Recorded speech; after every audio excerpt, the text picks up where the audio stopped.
Good morning students. Online classes में आपका स्वागत है। लास्ट क्लास में अपन ने स्टार्ट किया था अपने ऑर्गेनिक केमिस्ट्री का लेसन बहुलक, जो अपनी केमिस्ट्री की बुक में 15वां लेसन है। और अपन बहुलक का जो प्रारंभिक इंट्रोडक्शन है वो कर लिया था और अपन कर रहे थे बहुलकों का वर्गीकरण। अब अपन ने बताया था बहुलकों का जो वर्गीकरण है वो 6 आधार पे दिया गया है और पहले आधार पे कर लिया था प्राप्ति स्रोत के आधार पर। अब बहुलक के वर्गीकरण का दूसरा आधार है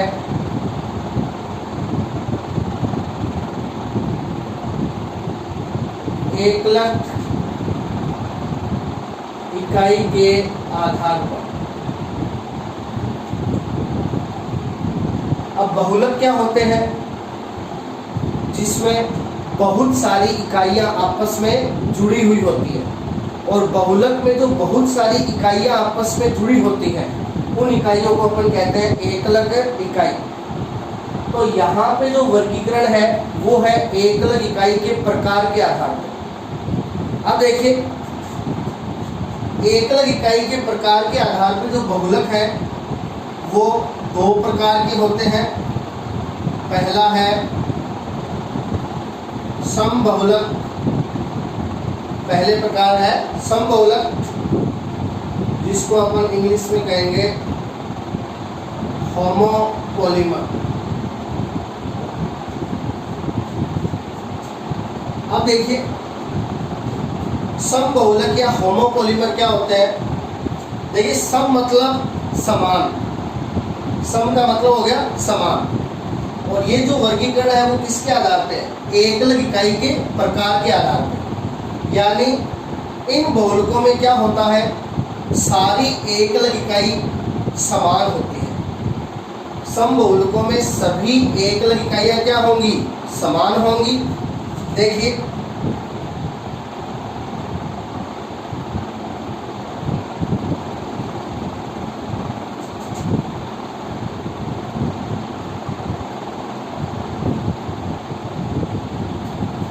जैसे ये कोई बहुलक है, यहाँ पे इकाई है A और सारी की सारी इकाई क्या है? A है। ये भी A, सारी इकाइयाँ क्या है? A है। यानी इस बहुलक में सारी एकलक इकाई क्या है? समान है। तो ये कैसा बहुलक हुआ? समबहुलक हुआ। इसी प्रकार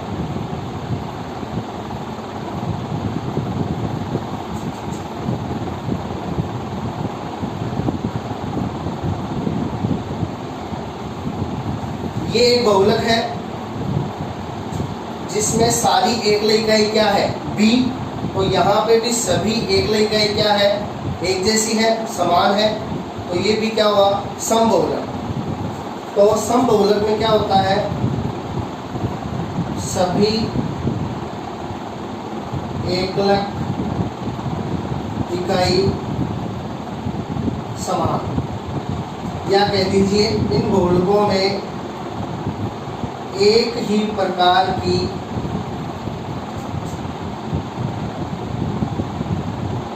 एकलक इकाई पाई जाती है। तो ऐसे बहुलक क्या कहलाते हैं? समबहुलक कहलाते हैं। अब देखिए, समबहुलकों के जो एग्जाम्पल हैं, यहाँ पे जितने भी बहुलकों के एग्जाम्पल करेंगे उनमें एकलक इकाई क्या होगी? समान होगी। तो इसके एग्जाम्पल सबसे पहला जो कल अपन ने बताया था, पॉलीथीन, पीवीसी,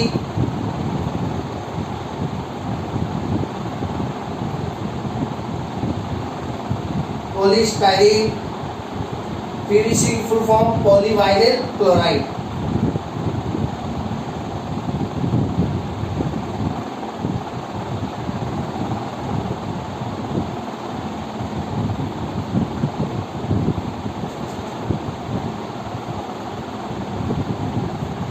देखिए, ये जो जितने भी बहुलकों के एग्जाम्पल हैं वो किसके हैं? सम बहुलकों के। Polythene, PVC, polyvinyl chloride, polystyrene, पॉलीएक्रिलोनाइट्राइड।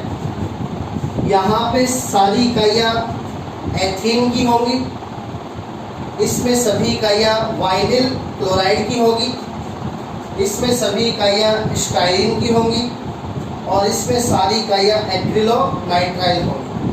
तो ये ऐसे बहुलक हैं जिनमें सभी इकाइयाँ क्या होती है, एक ही प्रकार की होती है, समान होती है। अब देखिए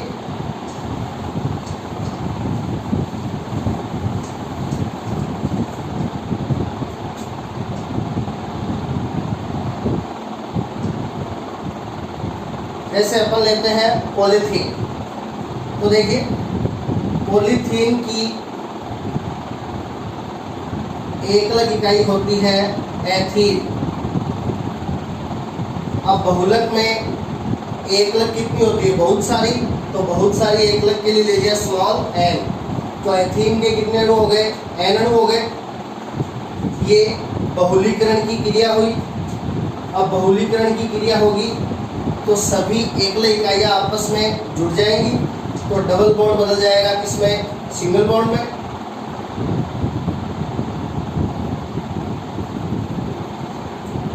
तो ये एथीन का बहुलक बन गया क्या, पॉलीथीन। तो पॉलीथीन में आप देख सकते हो सभी इकाइयाँ है वो किसकी है, एथीन की है। तो सारी इकाइयाँ एक जैसी है, इसलिए पॉलीथीन क्या हुआ, समबहुलक।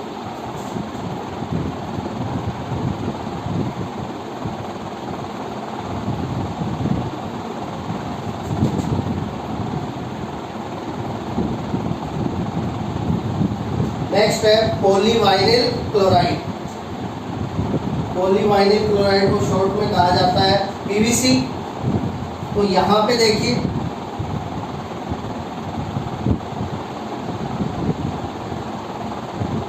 इसमें एकलक होता है वाइनिल क्लोराइड। क्या नाम है इसका, वाइनिल क्लोराइड। वाइनिल क्लोराइड के कितने अणु ले लिए, एन अणु।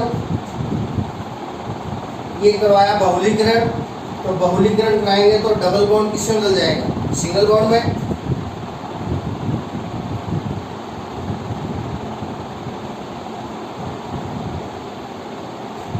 तो ये वाइनिल क्लोराइड का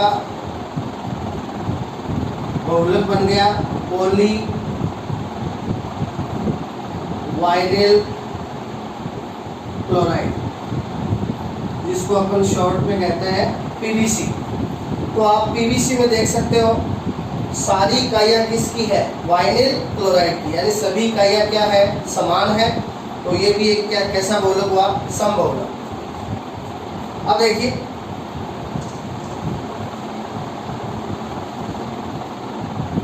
एक अपन ने बताया था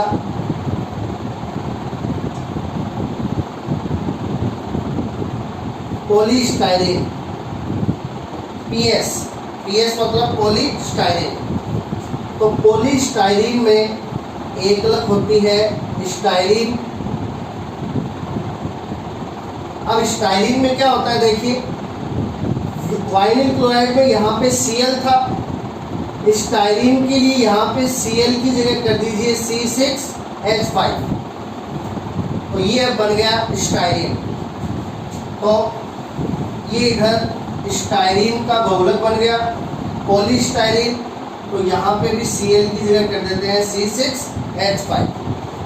तो ये स्टाइरीन का बहुलक बन गया पॉलीस्टाइरीन। तो पॉलीस्टाइरीन में भी आप देख सकते हो सारी की सारी इकाइयाँ है वो समान है किसकी, स्टाइरीन की। फिर अपन ने एक बहुलक बताया था पॉली एक्रिलो नाइट्राइल PAN, और इसे ऑर्लोन भी कहा जाता है। पॉलीएक्रिलोनाइट्राइल को ऑर्लोन भी कहा जाता है। अब अपन नामकरण में क्रियात्मक समूहों को बता चुके हैं। नामकरण में अपन क्रियात्मक समूहों की चर्चा कर चुके हैं और अपन बता चुके हैं कि नाइट्राइल है वो किस क्रियात्मक समूह के लिए काम में लेते हैं। नाइट्राइल काम में लिया जाता है साइनाइड के लिए। तो देखिए पॉलीएक्रिलोनाइट्राइल में एकल इकाई क्या होगी, एक्रिलोनाइट्राइल। पॉली हटा दीजिए, एक्रिलोनाइट्राइल। और एक्रिलोनाइट्राइल के फॉर्मूले के लिए यहाँ पे C6H5 की जगह कर दीजिए नाइट्राइल मतलब साइनाइड। अब ये किसका फॉर्मूला है, अब ये फॉर्मूला है एक्रिलोनाइट्राइल। तो एक्रिलोनाइट्राइल के कितने अणु ले लिए, N अणु। अब इसके N अणु ने बहुलीकरण किया और सारे आपस में जुड़ गए, तो एक्रिलोनाइट्राइल का बहुलक बन गया पॉली एक्रिलोनाइट्राइल PAN, जिसे ऑर्लोन भी कहा जाता है। तो पॉलीएक्रिलोनाइट्राइल में आप देख सकते हो सारी की सारी इकाइयाँ किसकी है, एक्रिलोनाइट्राइल की। यहाँ पे भी सारी इकाइयाँ क्या है, समान है। तो इस चैप्टर में बहुलक वाले चैप्टर में आगे अपन बहुत सारे बहुलक पढ़ेंगे। तो जितने भी बहुलक ऐसे होंगे जिनमें सारी इकाइयाँ क्या हो, एक जैसी हो, एक ही प्रकार की हो, सारी इकाइयाँ समान हो, तो वो किन बहुलकों में आएंगे, समबहुलकों में आएंगे। तो यहाँ पे अपन समबहुलकों के 4 एग्जाम्पल बता चुके हैं, पॉलीथीन, पॉलीवाइनिल क्लोराइड, पॉलीस्टाइरीन और पॉलीएक्रिलोनाइट्राइल।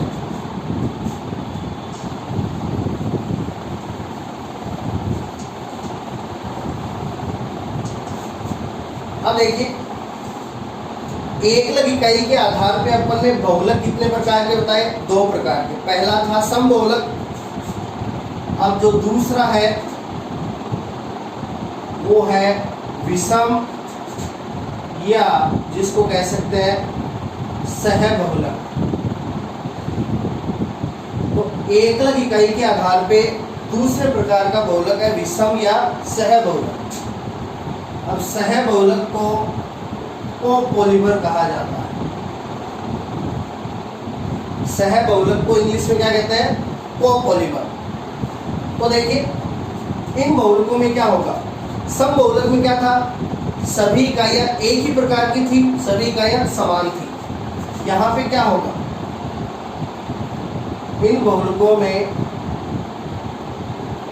एकलक इकाई एक से अधिक प्रकार की होती है। तो ऐसे जो भी बहुलक है जिनमें एकलक इकाई एक से अधिक प्रकार की होती है, 2 प्रकार की या 3 प्रकार की या 4 प्रकार की, तो वो सारे बहुलक किसमें आएंगे, विषम या सहबहुलक में आएंगे। देखिए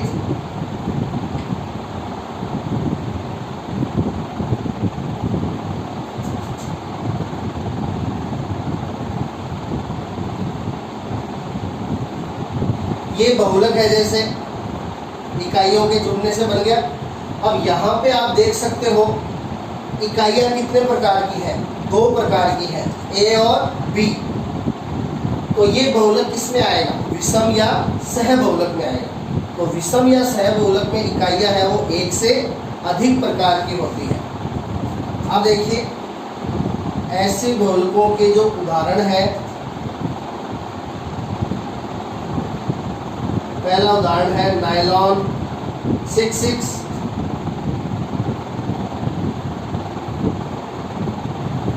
टेरिलीन, टेरिलीन का दूसरा नाम होता है डेक्ट्रॉन।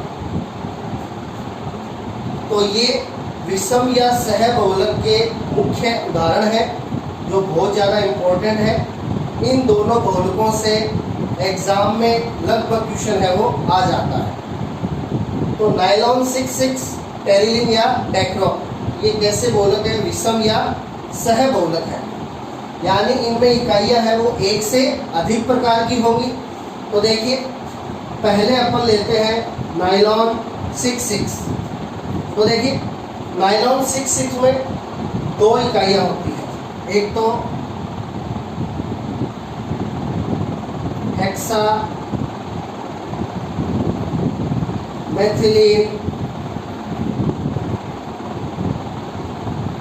डाइएमीन। पहली इकाई का नाम क्या होता है? Hexamethylene diamine. और नायलॉन 66 की दूसरी इकाई का नाम होता है एडिपिक अम्ल। अब इसका सूत्र देखिए हेक्सामेथिलीन डाइएमीन का।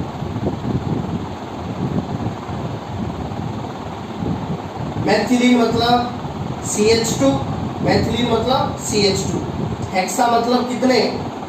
हेक्सा मतलब मेथिलीन 6 हो गए, डाइएमीन मतलब 2 NH2, एमीन के लिए अपन लिखते हैं NH2। तो ये इसकी पहली इकाई हो गई हेक्सामेथिलीन डाइएमीन। एडिपिक अम्ल, ये अपन ने बताया था नामकरण में, ये एक डाई कार्बोक्सिलिक अम्ल है। एडिपिक अम्ल क्या होता है? डाई कार्बोक्सिलिक अम्ल। और इसका फॉर्मूला होता है बीच में 4 CH2 और दोनों साइड में 2 कार्बोक्सिलिक अम्ल समूह। तो ये नायलॉन 66 की दो इकाइयां होती है। इसके ले लिए N अणु और इसके भी ले लिए N अणु। अब देखिए इनके बीच में करवाया क्या? बहुलीकरण। तो इस इकाई के NH2 का जाएगा H और इसके कार्बोक्सिलिक अम्ल का जाएगा OH। तो इसका H और इसका OH, इसका अणु निकल गया, जल का अणु। अब इधर से NH2 का जाएगा H और इधर से कार्बोक्सिलिक अम्ल का जाएगा OH। तो इधर से भी क्या निकल गया? जल का अणु, इसका H और इसका OH। इस प्रकार यहाँ से N जल के अणु क्या निकल जाएंगे? बाहर निकल जाएंगे और ये बहुलीकरण द्वारा इस प्रकार से जुड़ जाएंगे। NH2 का H गया, क्या बचा? NH। आगे है CH2 कितने? 6। फिर NH2 का H चला गया, क्या बचा? NH। इसका OH चला गया, क्या बचा? CO। और ये आपस में जुड़ गए तो NH से जुड़ गया इसका CO। आगे है CH2 कितने? 4 और इधर OH चला गया, क्या बचा? C डबल बॉन्ड O और ये नीचे लग गया N। तो इस प्रकार इन दोनों इकाइयों के बहुलीकरण से ये बहुलक बन गया और ये बहुलक है, ये होता है नायलॉन 66। तो नायलॉन 66 में एकल इकाई दो प्रकार की होती है, यानी सारी की सारी एक जैसी नहीं होती, दो प्रकार की होती है, हेक्सामेथिलीन डाइएमीन और एडिपिक अम्ल। तो इस प्रकार ये कैसा बहुलक है? विषम या सहबहुलक है। अब देखिए नायलॉन के आगे 66 का क्या मतलब है? तो नायलॉन के आगे 66 का लिखने का ये मतलब होता है कि इसकी जो दोनों इकाइयां हैं उन दोनों इकाइयों में कार्बन 6 होते हैं। 6 दो बार लिखा है। तो देखिए इसकी जो पहली इकाई है हेक्सामेथिलीन डाइएमीन, इसमें कार्बन कितने हैं? 6। CH2 6 है, कार्बन 6। और इसकी दूसरी इकाई में देखिए CH2 में 4 कार्बन, 5 और ये 6। तो इसकी दोनों इकाइयों में 6 कार्बन होते हैं, इसलिए इसको नायलॉन 66 कहा जाता है। अब देखिए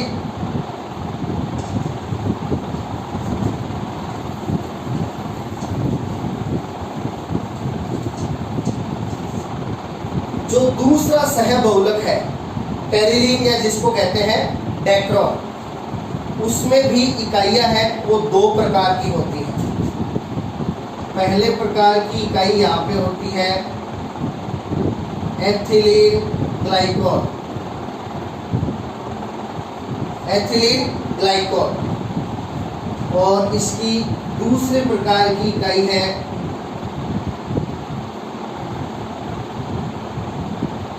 टरथैलिक अम्ल।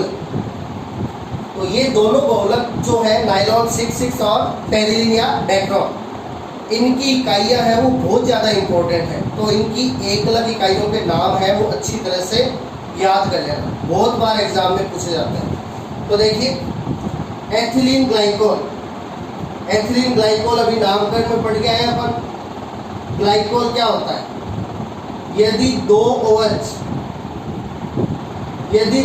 OH समूह पास पास वाले कार्बन पे हो, तो ये दो OH है पास पास वाले कार्बन पे है, तो यदि दो OH पास पास वाले कार्बन पे होते हैं तो उसको क्या कहते हैं? ग्लाइकोल।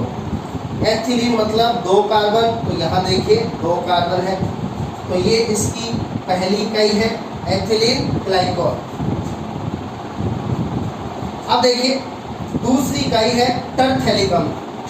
तो टरथैलिक अम्ल है वो एक डाइकार्बोक्सिलिक अम्ल होता है जिसमें दोनों कार्बोक्सिलिक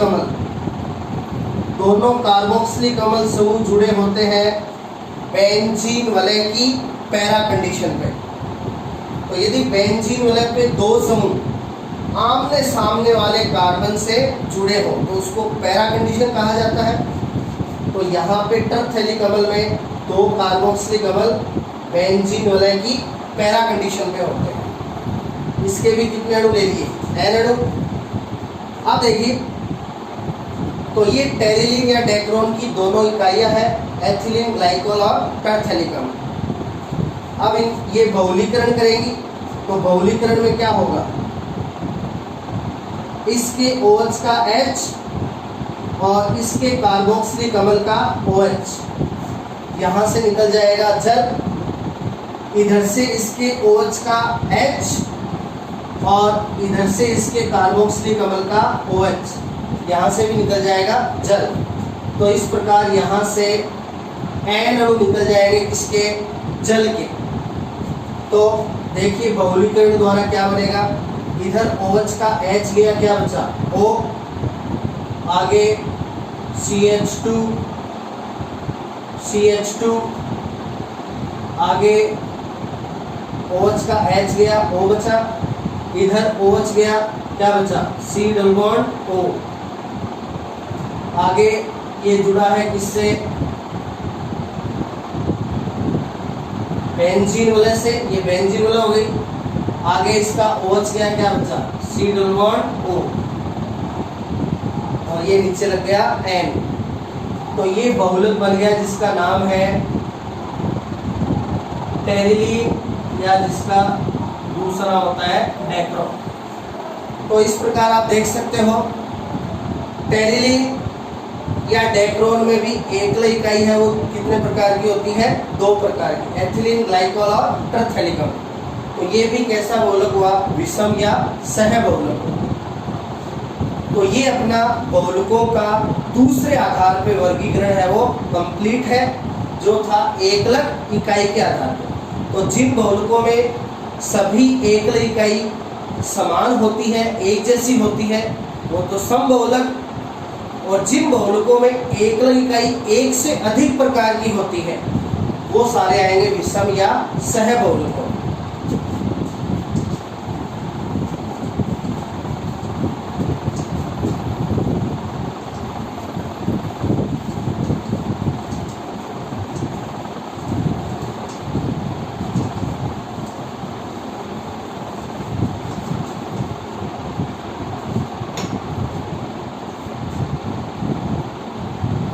अब देखिए बहुलकों के वर्गीकरण का तीसरा आधार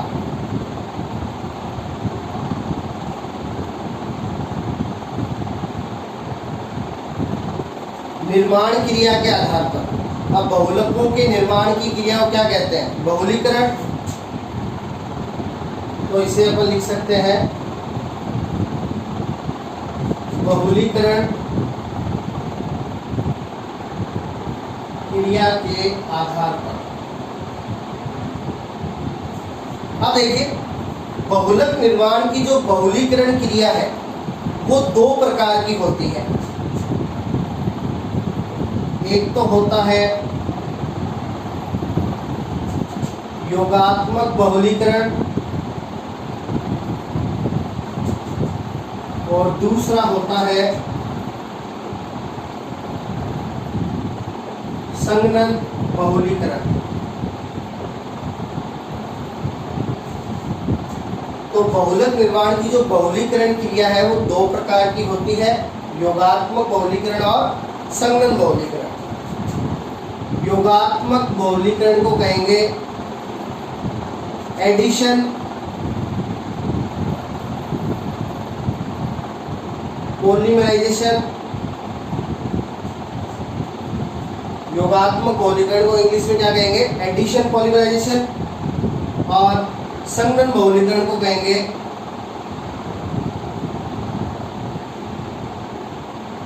कंडेंसेशन, पॉलीमराइजेशन।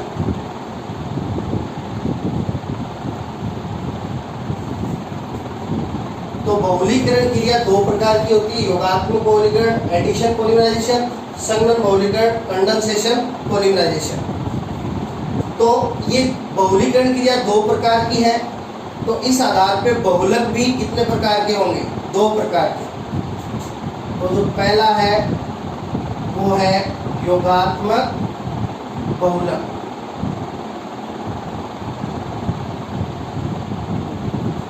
अब देखिए, जो योगात्मक बहुलक है इनका निर्माण किस बहुलीकरण द्वारा होगा? योगात्मक बहुलीकरण द्वारा होगा। और इस बहुलक में जब एकलक इकाइयां परस्पर जुड़ती है तो कोई भी छोटा अणु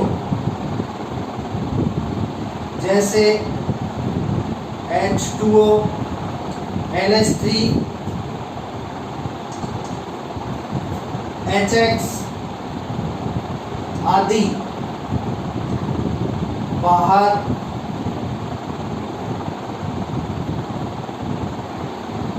नहीं निकलते हैं। तो योगात्मक बहुलीकरण क्या होता है?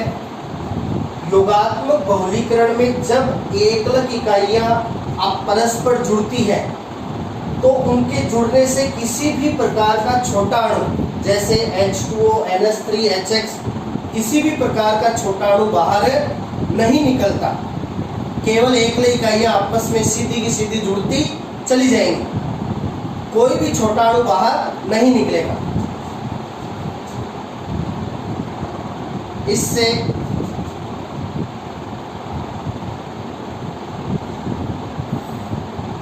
एकलक इकाई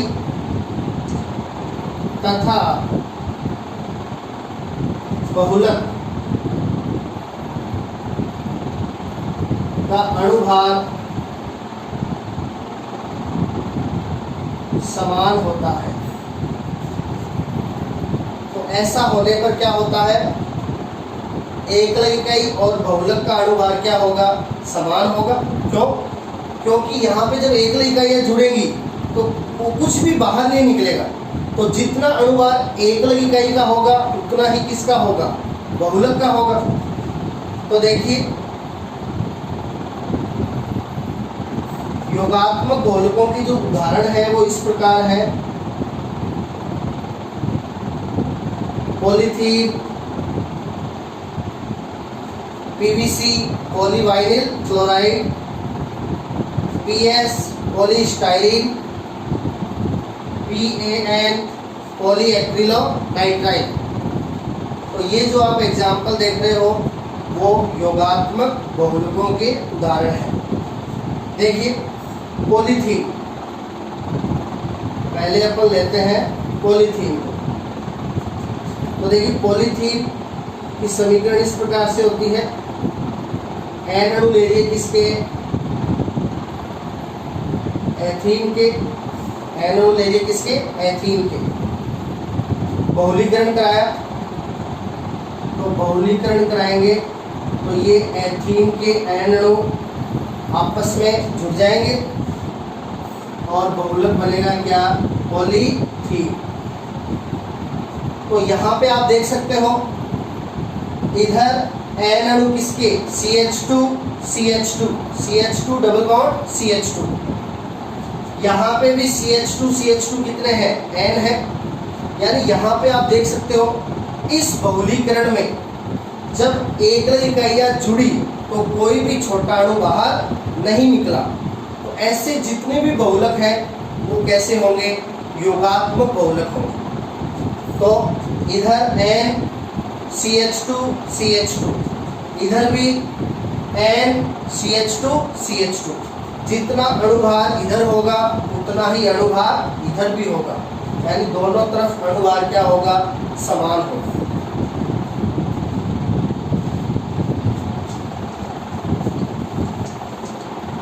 इसी प्रकार आप PVC को देख सकते हो, पॉलीवाइनिल क्लोराइड, इसमें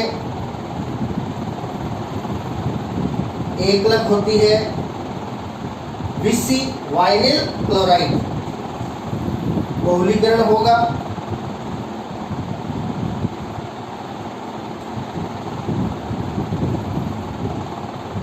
तो Vc का पॉलीमर बन गया PVC।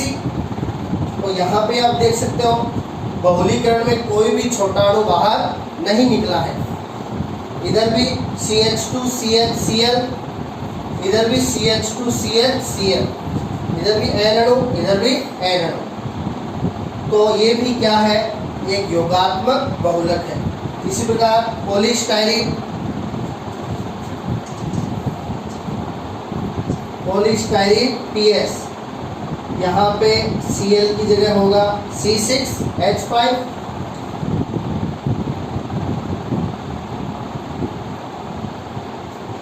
ये इकाई है स्टाइरीन और ये स्टाइरीन का बहुलक बन गया पॉलीस्टाइरीन।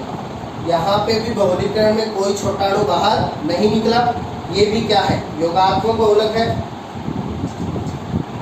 इसी प्रकार PAN, पॉलीएक्रिलोनाइट्राइल,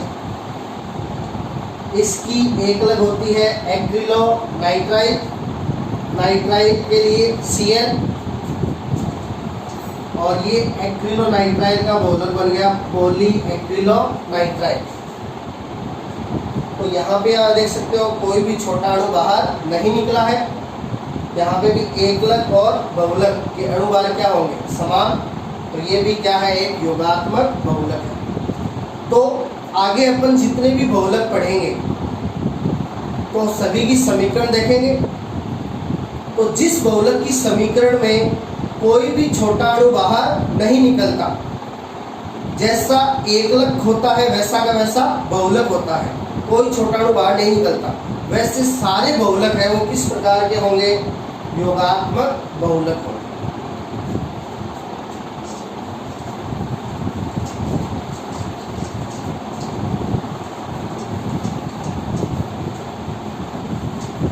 तो निर्माण क्रिया, बहुलीकरण क्रिया के आधार पर पहला बहुलक हो गया योगात्मक बहुलक, दूसरा होगा संकरण बहुलक।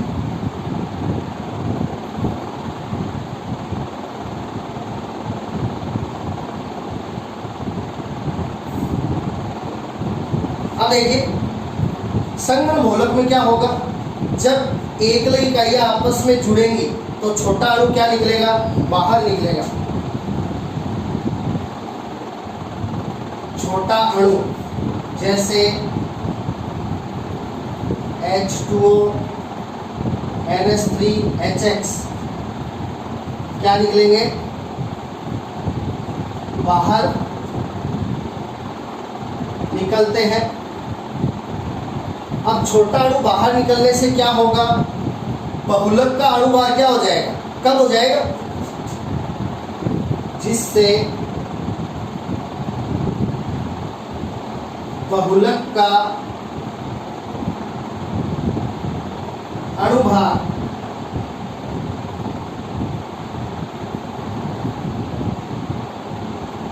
एकलक इकाइयों से कम हो जाता है। तो संघनन बहुलक में क्या होगा, जब इकाइयां जुड़ेंगी तो छोटा अणु क्या निकलेगा, बाहर निकलेगा। इससे बहुलक का अणुभार एकल इकाइयों से क्या हो जाएगा, कम। तो इस प्रकार की जितने भी बहुलक होंगे वो संघनन बहुलक होंगे और इनके आप उदाहरण देख सकते हो। पहला नायलॉन 6-6 और दूसरा टेरिलीन या डेक्ट्रॉन। ये दो उदाहरण ले रहे हैं, दोनों के दोनों कैसे बहुलक होते हैं, संघनन बहुलक होते हैं। यानी इनकी निर्माण क्रिया में छोटा अणु क्या निकलेगा, बाहर निकलेगा। पहले अपन देखते हैं इसको, नायलॉन 6-6 को। तो इसकी दो इकाइयाँ होती है, अभी अभी अपन ने बताया था पिछले वर्गीकरण में। नायलॉन 6-6 की पहली इकाई होती है हेक्सामेथिलीन डाइएमीन। ये तो है हेक्सामेथिलीन डाइएमीन। और दूसरी इकाई होती है नायलॉन 6-6 की एडीपिक अम्ल।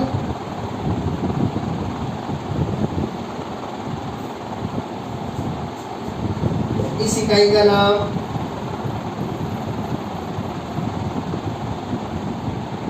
हेक्सामेथिलीन डाइएमीन और इसका नाम एडीपिक अम्ल।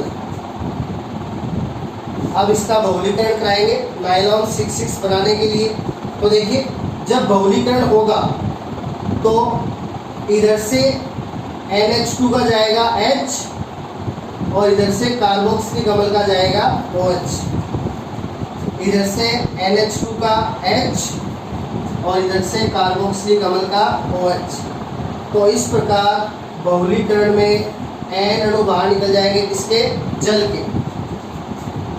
तो इधर NH2 का H गया, क्या बचा NH, आगे CH2 कितने 6, यहाँ पे NH2 का H गया NH, इधर OH चला गया, क्या बचा C डबल बॉन्ड O, आगे CH2 4, आगे C डबल बॉन्ड O। तो ये बन गया नायलॉन 6-6।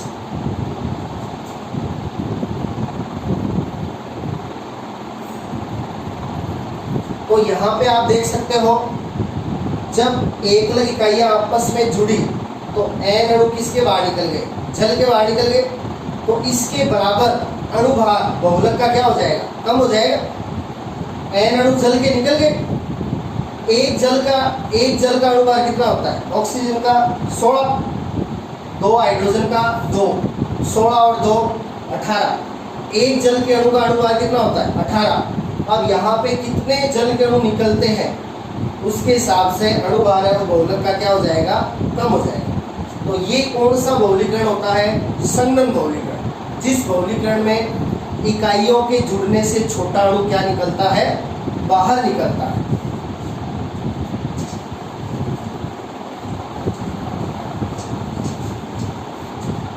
और टेरिलीन या डेक्ट्रॉन, इसमें भी अभी अपन ने पिछले वर्गीकरण में देखा था कि जब इकाइयां, इसकी दोनों इकाइयां कौन कौन सी होती है,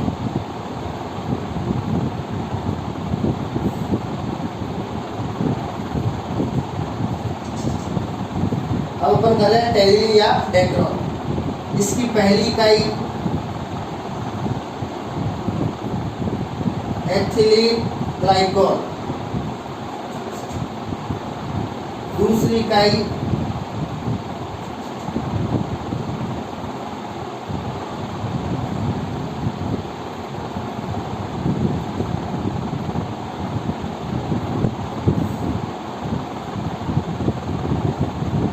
टरफेलिक अम्ल।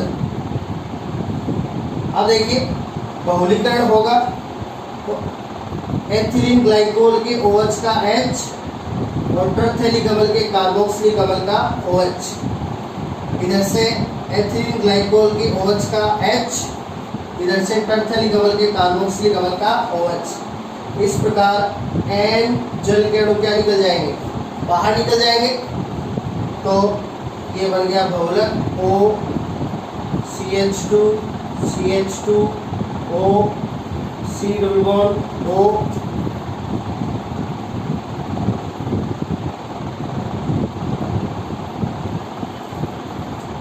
तो ये अपना बहुलक बन गया टेरिलीन या डेक्ट्रॉन। तो यहाँ पे भी आप देख रहे हो, जब बहुलीकरण हुआ, दोनों एकल इकाइयाँ आपस में जुड़ी, तो छोटा जल का अणु क्या निकला, बाहर निकला। तो ये भी एक ऐसा बहुलक है, संघनन बहुलक है। किस आधार पे, निर्माण क्रिया के आधार पे। तो आगे अपन जितने भी ऐसे बहुलक देखेंगे जिसकी निर्माण क्रिया के दौरान छोटा अणु क्या निकलता है, बाहर निकलता है, वो कैसा बहुलक होगा, संघनन बहुलक होगा।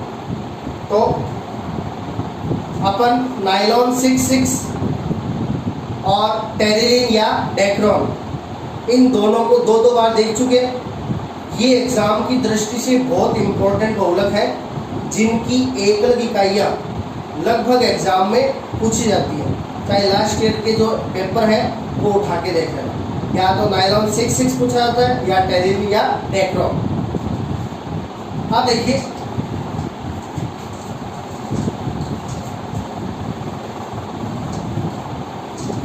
तो ये वर्गीकरण का तीसरा आधार है, निर्माण क्रिया बहुलीकरण क्रिया के आधार पे।